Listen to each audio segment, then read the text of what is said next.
People said the mountains had already decided her fate. By the fifth morning, the newspapers in Cheyenne had stopped asking where she was. Church bells rang for a woman whose body had never been found. 50 hardened riders had searched every trail they knew. Sheriffs, hunters, and scouts all came home with the same answer. No one could survive that storm. But far above the frozen timberline, where the wind buried every footprint within minutes, one lonely father noticed something that every trained searcher had ridden past. It wasn't a cry. It wasn't a piece of clothing.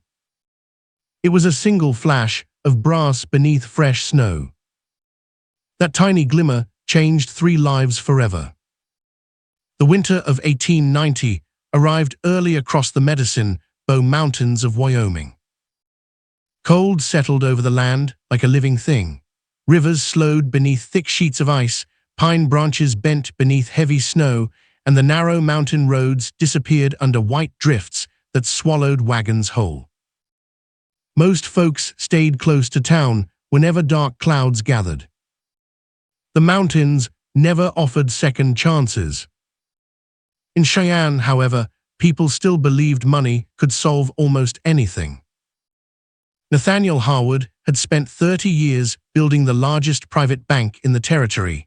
His name was carved into marble buildings, printed in newspapers, and spoken with respect by governors and railroad owners alike. Yet none of that mattered on the evening his only daughter disappeared. Inside his grand office, the fire crackled loudly while expensive clocks marked each passing minute. Nathaniel never noticed either. He stood beside the frosted window, staring toward the western mountains hidden behind the storm. His daughter, Evelyn Harwood, had been traveling home after nearly 4 years studying back east. The entire town had been preparing for her return. Invitations for the Christmas celebration had already been delivered. Musicians had been hired. Dresses had been ordered from Chicago. Everything had been planned. Everything except the storm. The stagecoach carrying Evelyn had crossed Black Elk Pass shortly after sunrise. By noon, it simply vanished. Telegraph wires snapped beneath the weight of ice. Messengers disappeared into blinding snow. Every road leading west became impossible to travel. Nathaniel emptied his fortune without hesitation. He promised rewards greater than many ranches were worth. Experienced riders answered the call.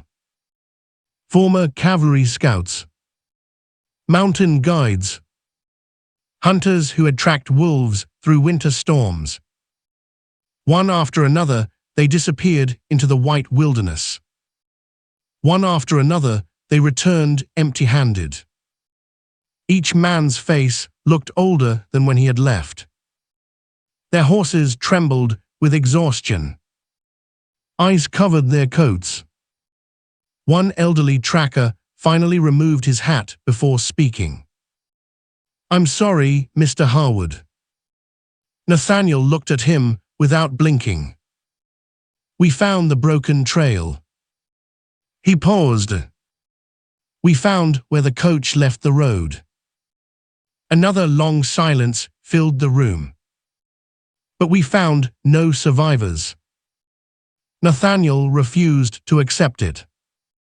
"Search again." The old tracker lowered his eyes. "There isn't another trail left to search." Nathaniel slammed both hands against the desk. "I'll double the reward." The room stayed quiet.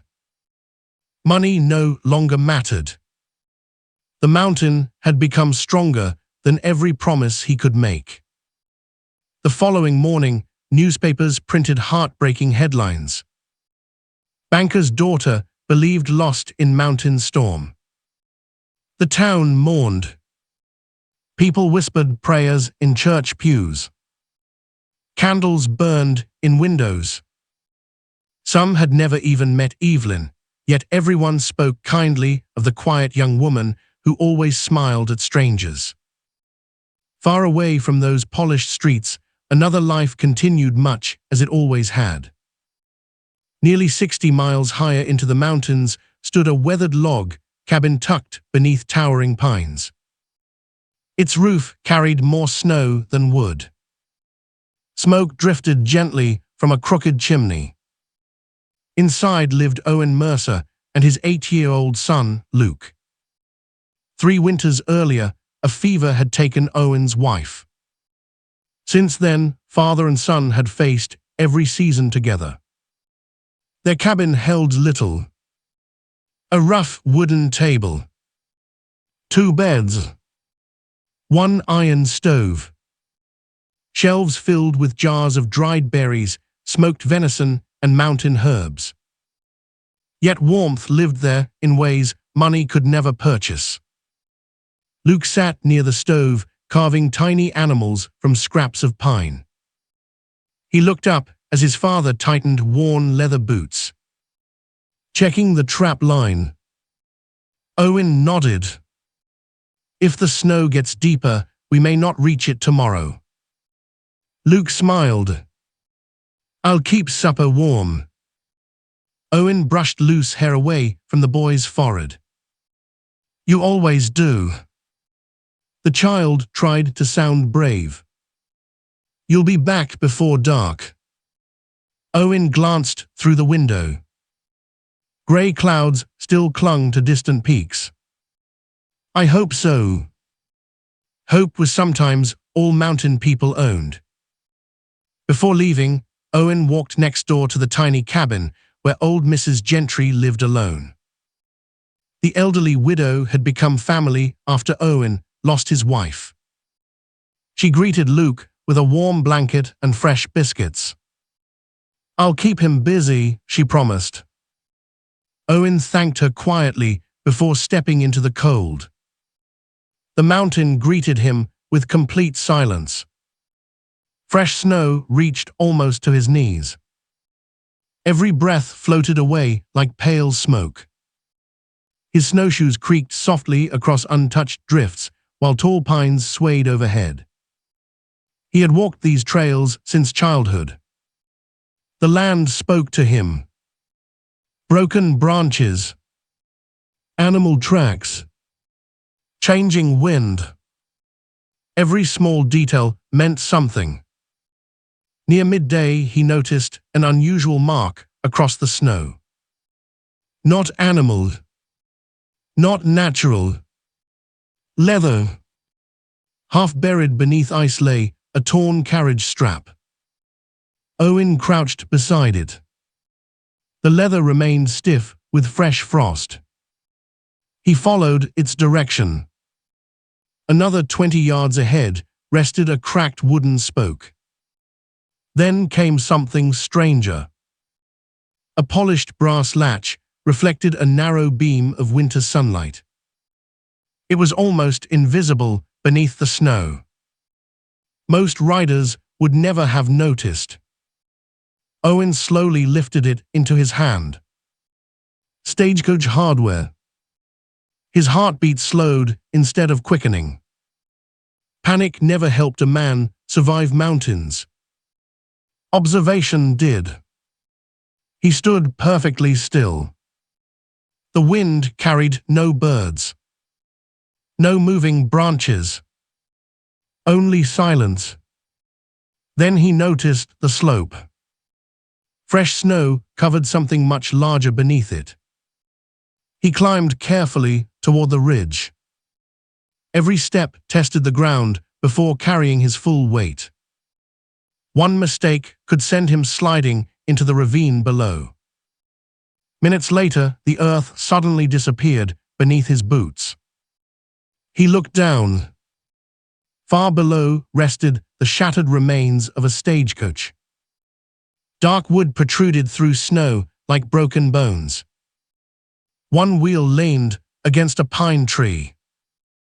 Blankets, luggage, and splintered boards lay scattered across the ravine. No movement. No voices. Only the slow whistle of winter wind. Owen removed his hat. He had seen enough accidents to understand what usually followed. Still, something felt unfinished. He climbed carefully toward the wreck. The horses were gone. Several broken trunks had burst open across the snow. One elegant traveling case rested upside down beside a frozen stream. He searched carefully. There were signs people had escaped the coach before it rolled again. Footprints. Many of them. Most disappeared beneath drifting snow. Then he found something impossible.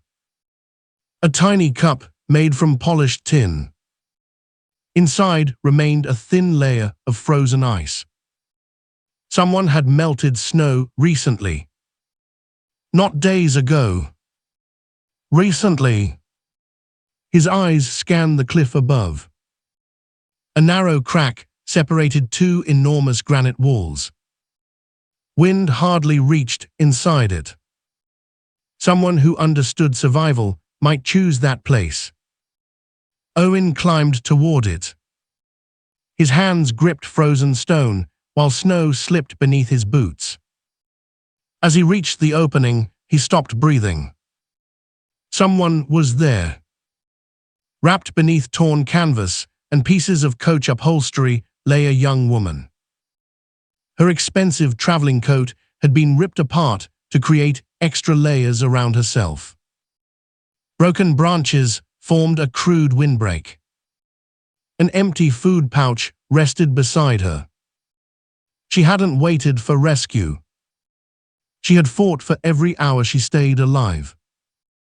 Her face looked almost as white as the snow surrounding her. Long dark hair spilled across a folded blanket stiff with frost. One hand still clutched a silver brooch against her chest. Owen knelt carefully. For several terrifying seconds. Nothing. Then he gently placed two fingers against her neck. A heartbeat. Weak. Slow. But unmistakably alive. He closed his eyes for one brief moment. "Thank you," he whispered into the freezing air. The wind outside suddenly grew louder. Snow began falling again. Another storm was arriving. If he stayed much longer, neither of them might ever leave that mountain alive. Owen knew there was no time to think. The wind was rising with a deep, mournful howl that echoed through the canyon, carrying loose snow into the air like white smoke. Another storm was climbing over the ridge, and once it reached the pass, every trail would disappear again. He carefully slid one arm beneath the young woman's shoulders. She barely weighed anything. The cold had stolen nearly all her strength. As he lifted her, she let out a faint breath that sounded more like a sigh than a voice. For a brief moment, her eyelids fluttered. Blue eyes opened halfway before closing again. She wasn't awake. She was simply fighting to remain alive.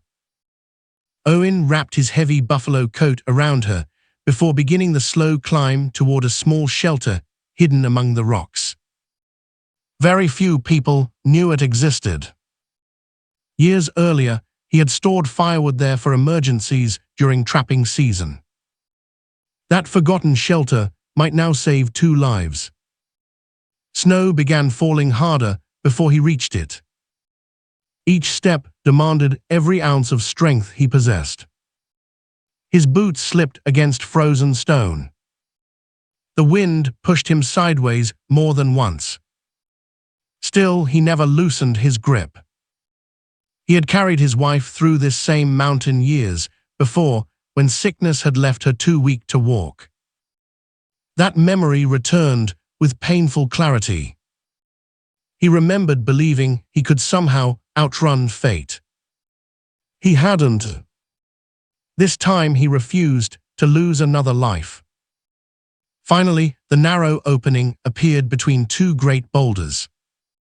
Inside, the shelter was little more than a shallow cave, but it blocked the worst of the wind.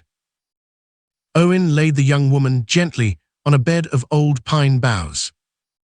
His hands moved with calm purpose. Dry cedar logs. Kindling. A spark from flint. Within minutes, warm orange flames danced across the stone walls. Heat slowly filled the small shelter. He never placed her close to the fire.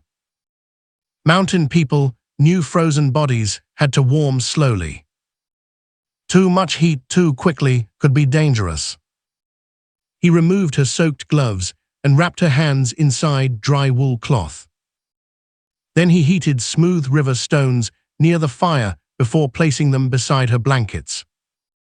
Not touching her, only close enough to share gentle warmth. Minutes passed. Then another. Finally, a little color returned to her pale cheeks.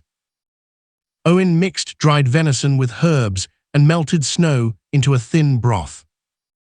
When she stirred again, he supported her carefully. "Easy," he said softly. "Don't try to move." Her lips trembled. "Where?" "You're safe." She looked around the unfamiliar cave. Fear filled her tired eyes. "The coach." Owen lowered his head. "I found the wreck." Silence answered him. She understood before he spoke another word. A single tear slipped down her cold cheek.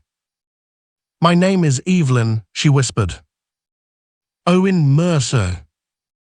She studied his weathered face. His beard carried flecks of melting snow. His hands were rough from years of chopping timber. Everything about him belonged to the mountains. "You stayed?" she asked weakly. "I couldn't leave. They stopped searching. I never joined the search." She looked confused. "I was checking trap lines." Another quiet tear rolled across her face. So everyone else gave up. Owen looked toward the fire instead of answering. Some truths hurt enough without being spoken aloud. Outside, snow continued falling through the afternoon. The mountain had sealed every path. Neither of them would be leaving soon. That evening, Evelyn finally managed a few careful spoonfuls of broth. Her hands shook badly. Owen pretended not to notice. Instead, he quietly repaired a broken lantern while giving her dignity. After a long silence, she spoke again. "My father will blame himself. He loves you." She nodded immediately. "He always has." Another pause followed. He just never knew how to stop working long enough to show it. Owen understood those words more than she realized. After his own wife died, there had been months when grief drove him so deeply into work that little Luke hardly recognized him. Sometimes pain made people hide behind whatever kept them moving. The fire crackled softly. Outside, darkness settled over the mountain. Wind rattled against the stone entrance. Evelyn pulled the blanket closer. "Do you have family?" Owen smiled faintly. "A son." "How old?" "8." Her expression softened. "He must be worried." "He is." "Then why are you still here?" He looked directly into the fire. "Because somewhere another father is worrying too." Evelyn lowered her eyes. No one had ever answered her that honestly before. The following morning brought clearer skies. but the snow outside reached nearly waist-high. Travel remained impossible. Owen spent the day clearing the cave entrance while Evelyn rested. When he returned inside, carrying fresh firewood, he found her carefully folding the torn blankets she had used inside the crevice. "You should be resting," he said. She smiled weakly. "I've rested enough. You've barely stood. I was taught that if someone gives you shelter, you help however you can." He couldn't help smiling. The mountain won't judge untidy blankets. Maybe not. She carefully stacked them anyway. Small kindnesses filled the hours that followed. Owen showed her how to collect clean snow without gathering dirt beneath it. She helped sort dried herbs for medicine. He repaired her damaged boots using strips of leather from an old saddlebag. She stitched a tear in his heavy coat after insisting his sewing looked terrible. "You've done this before," Owen laughed. She shook her head. "I've embroidered flowers. Not quite the same." "No." She held up the finished repair proudly. "But this coat won't fall apart now." For the first time since finding her, Owen laughed out loud. The sound surprised both of them. It had been longer than he realized since laughter had filled his days. That evening, Evelyn noticed something resting on a wooden shelf. A tiny carved horse. Beside it sat a wooden fox. Then a bear. Then an eagle. She picked up the smallest figure. "Your son made these." Owen smiled. "I did. They're beautiful. He says they make the cabin feel less lonely when I'm away."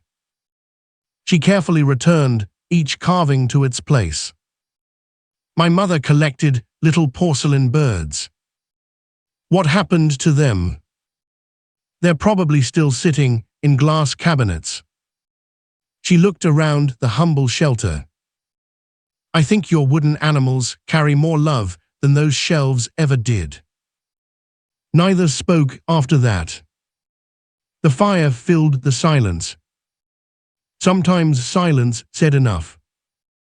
On the afternoon of the second day, Evelyn grew strong enough to walk outside for a few moments. The world glittered beneath fresh snow. Mountains stretched endlessly beneath bright blue skies. She had never seen anything so peaceful. "So this is your home," she whispered. Owen nodded. "I couldn't imagine living anywhere else. I couldn't imagine surviving here." "You'd learn." She smiled. "I nearly didn't." A gentle breeze moved loose snow from the pines. For several minutes, neither of them spoke. They simply stood, watching sunlight dance across the frozen valley. Far below, something caught Owen's attention. He narrowed his eyes. Movement. Tiny dark shapes crossing the lower trail. Horsemen. Several of them. He stepped onto a large boulder for a better view. 5 riders. No. 7. One carried a dark banner tied behind the saddle. Not outlaws. Searchers. "They're still looking," Evelyn whispered, almost afraid to believe it. Owen watched carefully. One rider kept moving ahead of the others, refusing to slow even when the trail became dangerous. "There." He pointed. The man in the black coat. Her breath caught. "My father." For the first time since the crash, hope returned to her eyes. Owen looked at the distance between the cave and the valley below. The climb would not be easy. She still lacked her full strength. The trail remained covered in hidden ice. But if they waited much longer, the riders might move beyond the valley forever. He tightened the straps on his pack, then handed Evelyn his warmest gloves. "We leave now." Before they began the descent, he paused beside the cave entrance. The small shelter had protected them through the storm. Without it, neither of them might have survived. Evelyn looked back one last time. "It feels strange leaving." Owen understood. Some places became part of a person's heart forever. As they carefully stepped onto the narrow mountain trail, Evelyn slipped slightly on hidden ice. Before she could fall, Owen caught her hand. He didn't let go. Not because she was weak. Because the mountain demanded trust. If this journey has kept you on the edge of your seat, tell me in the comments, would you have kept searching after everyone else had given up? Ahead of them, 7 riders slowly climbed toward hope. None of them yet knew that the greatest miracle of the winter was already walking down to meet them. The 7 riders did not see them at first. Their horses struggled through deep snow, heads lowered against the bitter wind. Every animal looked exhausted, and every rider carried the weary expression of someone who had hoped for too long. Nathaniel Harwood rode in front. His expensive black coat was coated with frost. His beard had grown untidy over the past week. The proud banker who once commanded boardrooms and railroad deals now looked like an old father who had forgotten everything except one name. "Evelyn." He whispered it every few minutes, almost like a prayer. Then one of the scouts suddenly pulled on his reins. "Someone's moving." Every head turned toward the ridge.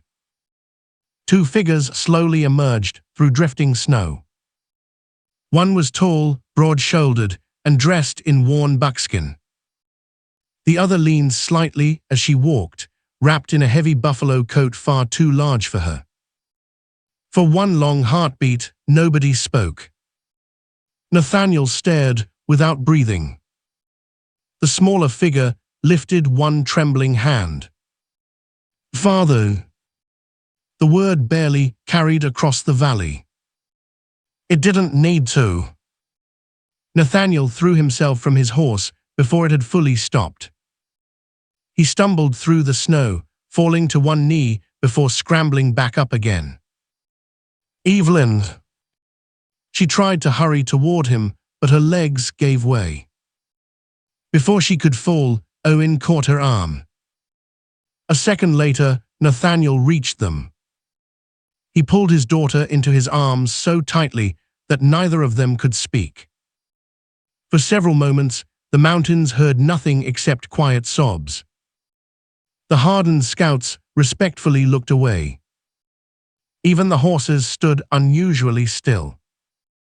Nathaniel finally leaned back just enough to look at Evelyn's face.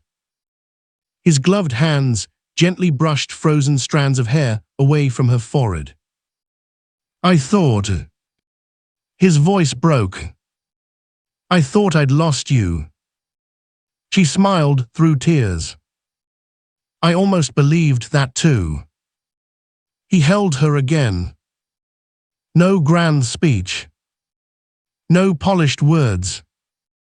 Only a father grateful beyond measure. When at last he looked up, his eyes settled on Owen.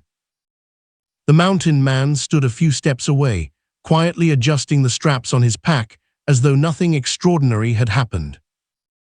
Nathaniel slowly walked toward him. "You found her." Owen nodded once. "I found signs the others missed." The older man struggled to find words. Nothing in business had prepared him for gratitude this large. Finally, he reached inside his coat and removed a thick leather pouch. Gold coins clinked softly inside. "It isn't enough," Nathaniel said. "But please." He held it toward Owen. "Accept this." Owen looked at the pouch, then at Evelyn, then back at Nathaniel.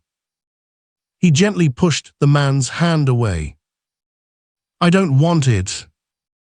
Nathaniel frowned in confusion. "The reward belongs to you. I didn't climb that mountain for a reward." "Then tell me what you want."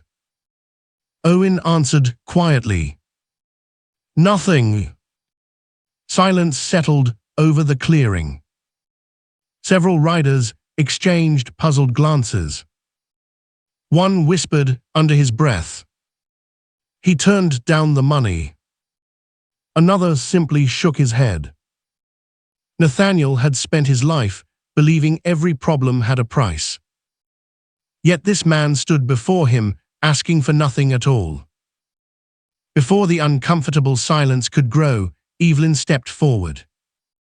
She reached beneath the collar of her dress. Slowly, she unclasped a small silver pendant hanging from a delicate chain. The locket had grown dull from days in the snow, but its engraved flowers were still beautiful.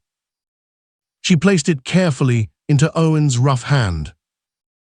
"My mother gave this to me before she passed away." Owen looked surprised. "I can't take this." "You aren't." She smiled gently. "I want you to give it to Luke." He looked up. "My son." She nodded. "Tell him it belonged to a woman who lived because his father chose kindness over comfort." Owen stared at the little locket for a long moment. Then he carefully closed his fingers around it. "I'll tell him." Nathaniel watched everything without speaking. For the first time in many years, he realized that generosity looked nothing like a business transaction. The riders prepared for the journey back to Cheyenne. Before leaving, Evelyn walked over to Owen once more. "I'll never forget what you did. You don't owe me anything." She smiled. "I know." There was something in those two simple words that neither fully understood yet. Owen tipped his hat politely, then turned toward the mountains. Within minutes, he disappeared among the snow-covered pines. It felt almost as though the wilderness itself had welcomed him home. Life slowly returned to normal. At least that was what everyone expected. The newspapers celebrated the miracle. Churches gave thanks. The townspeople called it the greatest rescue anyone could remember. Nathaniel reopened the bank. The Christmas celebration eventually took place weeks later. Music filled the ballroom. Crystal chandeliers glowed overhead. Guests laughed beneath polished ceilings. Everything looked exactly as it had before. Everything except Evelyn. She smiled politely when spoken to. She danced when expected. She thanked guests for their concern. But every evening, she stood alone beside her bedroom window. Far away, the snowy mountains caught the last light of sunset. She often wondered whether Owen and Luke had enough firewood, whether the roof still leaked during heavy storms, whether spring had reached their valley. One afternoon, Nathaniel entered her sitting room carrying another invitation. "A young ranch owner from Laramie would like to meet you." Evelyn smiled kindly. "I'm not ready. It has been months." "I know. He comes from an excellent family." She folded the invitation closed. "So did everyone else you introduced." Nathaniel sighed. You deserve happiness. She looked toward the mountains again. I've learned happiness doesn't always live in large houses. Her father followed her gaze. For the first time, he wondered whether she had left part of her heart somewhere beyond those distant peaks. Meanwhile, life continued quietly at Owen's cabin. Luke listened wide-eyed as his father described the rescue. You really found her under the snow. Owen nodded. She never stopped fighting. Luke carefully opened the silver locket. Inside rested a tiny painted portrait of Evelyn's mother. It's beautiful. It belonged to her family. Luke looked up. Why did she give it away? Owen smiled thoughtfully. Some gifts aren't meant to be kept. The little boy carefully closed it again. I'll take good care of it. I know you will. Weeks became months. Then came spring. One warm afternoon, a wagon climbed the narrow mountain trail. Luke spotted it first. Papa! He ran outside. Someone's coming. Owen stepped onto the porch. The wagon stopped beside the cabin. A familiar woman climbed down holding several wooden crates. Books. Medicine. Warm blankets. Seeds for planting. Evelyn smiled. I thought the mountain school could use these. Owen looked at the supplies. You came all this way for strangers. They won't stay strangers. Luke hurried forward with a grin. You came back. She laughed. I promised I would. The little boy proudly showed her the silver locket hanging safely around his neck. I wear it every day. Her eyes filled with quiet emotion. It looks right where it is. The afternoon passed with easy conversation. They repaired a broken fence together. Luke insisted Evelyn help feed the chickens. She laughed harder than she had in years when one stubborn hen refused to cooperate. As the sun disappeared behind the peaks, 3 people sat on the cabin porch watching golden light settle across the valley. No one hurried to speak. The silence felt comfortable. Peaceful. Like old friends who no longer needed many words. If this chapter warmed your heart, let me know in the comments. Do you think Evelyn belongs in the city or in the mountains? Far below, however, trouble was already beginning to gather in Cheyenne. Nathaniel Harwood's bank had quietly started losing money. Rumors spread through town. Depositors grew nervous. And before long, one unexpected letter would force Evelyn to make the hardest choice of her life. The letter arrived just after sunrise. A tired rider handed it to Evelyn before turning his horse back toward town. His face carried the same worried look she remembered seeing during the winter storm. She unfolded the paper with trembling hands. It was written by one of her father's oldest employees. The bank was failing. Rumors had spread across Cheyenne faster than truth ever could. Nervous families had begun withdrawing every dollar they owned. Merchants refused credit. Ranchers gathered outside the bank each morning, demanding answers. Fear had become more powerful than money. Evelyn quietly lowered the letter. Owen watched her from across the porch. Bad news. She nodded. My father needs me. Luke looked between them. Are you leaving? She knelt beside him and gently brushed a strand of hair from his forehead.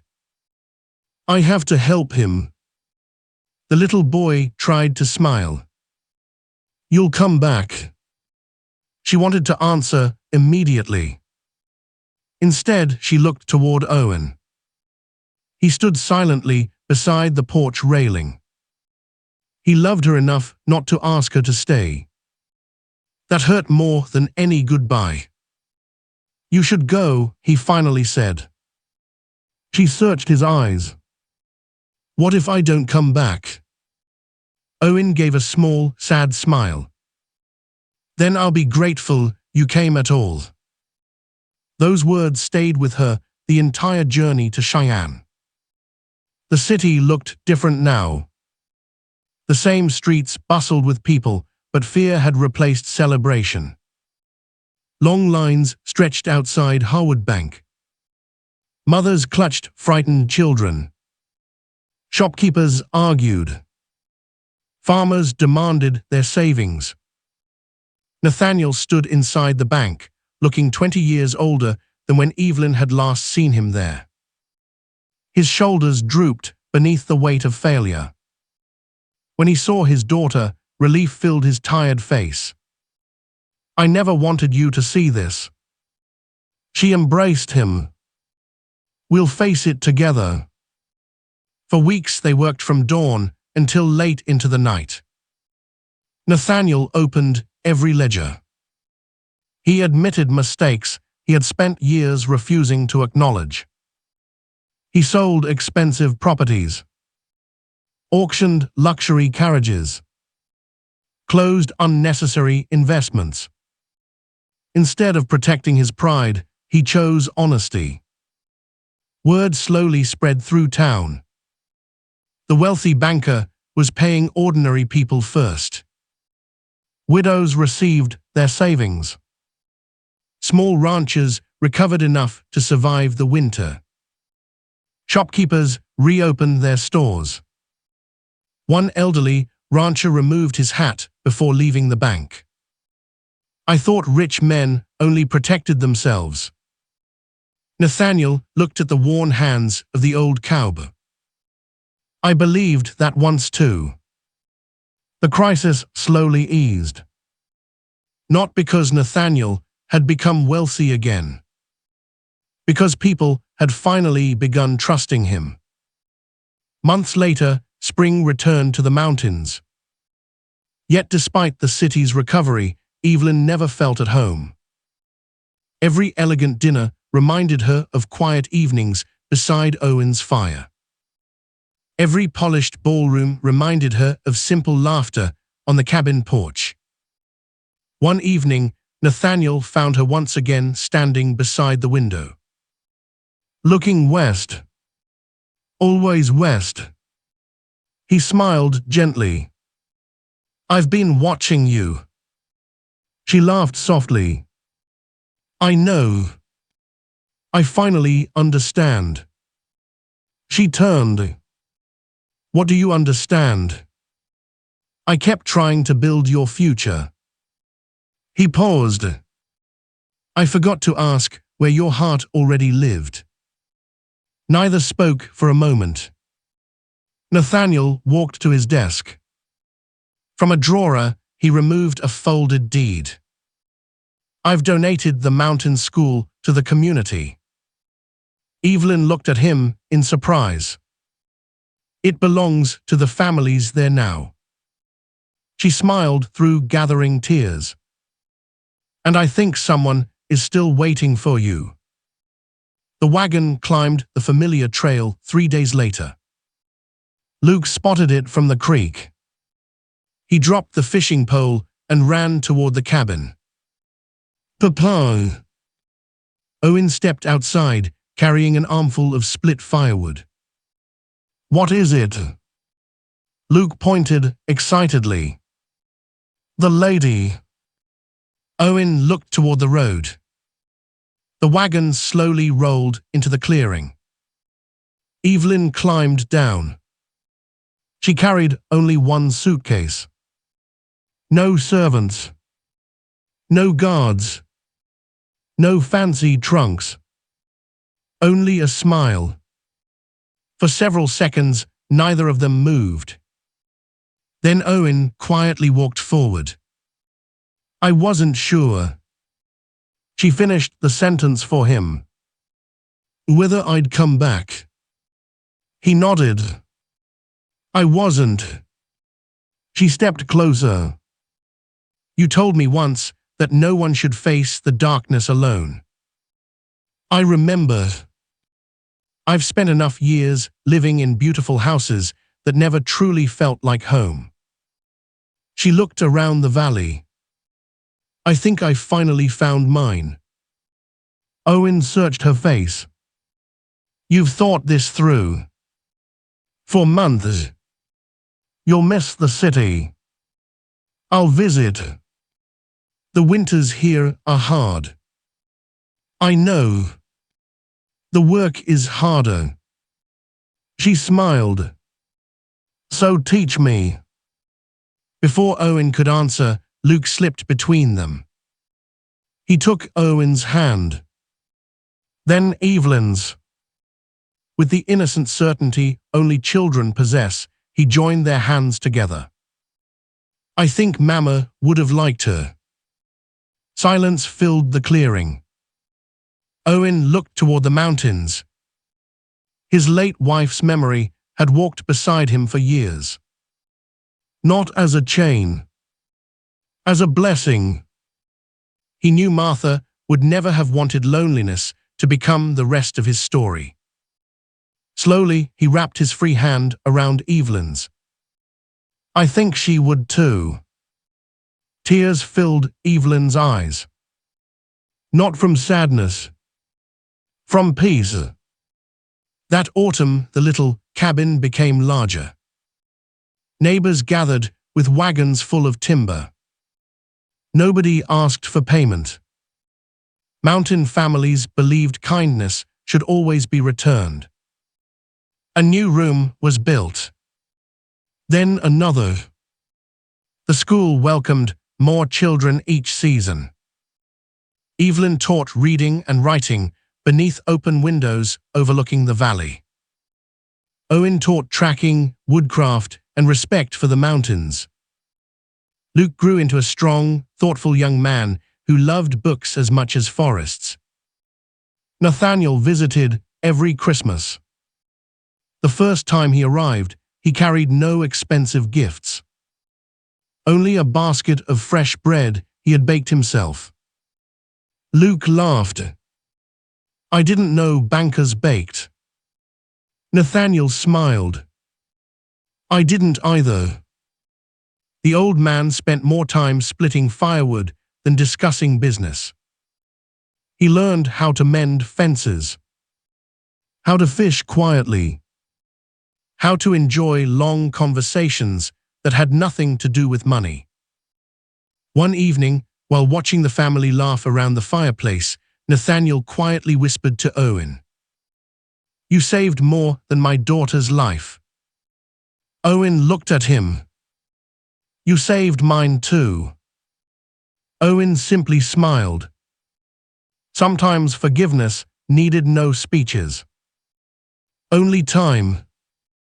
Years later, travelers crossing those same mountains often stopped at the little school beside the tall pines.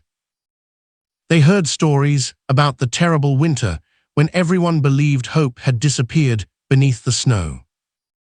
Some remembered the wealthy banker's daughter. Others remembered the lonely mountain father. But those who truly knew the story always said the same thing. The greatest miracle wasn't that one woman survived the storm. It was that three lonely hearts found one another because one ordinary man refused to ride away when everyone else had given up. If this story reminded you that kindness can change lives long after a single moment has passed, we'd love to hear your thoughts in the comments. And if you enjoy heartfelt Wild West stories filled with courage, hope, and second chances, don't forget to subscribe so you won't miss our next journey across the frontier. The end.